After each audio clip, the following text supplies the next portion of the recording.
Chapter 34. Come near, you nations, and listen. Pay attention, you peoples. Let the earth hear, and all that is in it, the world and all that comes out of it.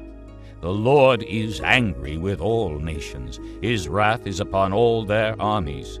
He will totally destroy them. He will give them over to slaughter. Their slain will be thrown out. Their dead bodies will send up a stench. The mountains will be soaked with their blood.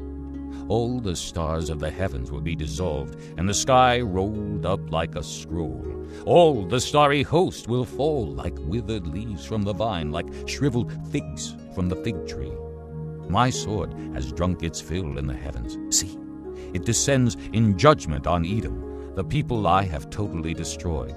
The sword of the Lord is bathed in blood. It is covered with fat, the blood of lambs and goats, fat from the kidneys of rams.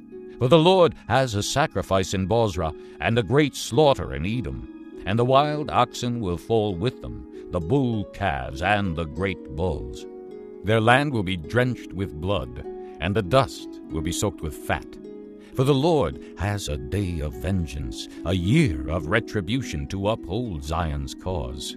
Edom's streams will be turned into pitch, her dust into burning sulfur. Her land will become blazing pitch. It will not be quenched night and day. Its smoke will rise forever.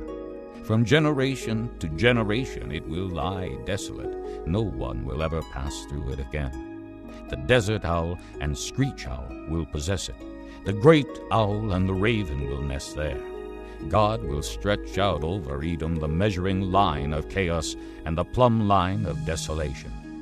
Her nobles will have nothing there to be called a kingdom. All her princes will vanish away. Thorns will overrun her citadels, nettles and brambles her strongholds. She will become a haunt for jackals, a home for owls. Desert creatures will meet with hyenas, and wild goats will bleat to each other.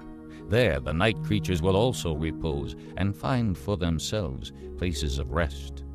The owl will nest there and lay eggs. She will hatch them and care for her young under the shadow of her wings. There also the falcons will gather, each with its mate. Look in the scroll of the Lord and read. None of these will be missing. Not one will lack her mate. For it is his mouth that has given the order, and his spirit will gather them together. He allots their portions. His hand distributes them by measure. They will possess it forever and dwell there from generation to generation.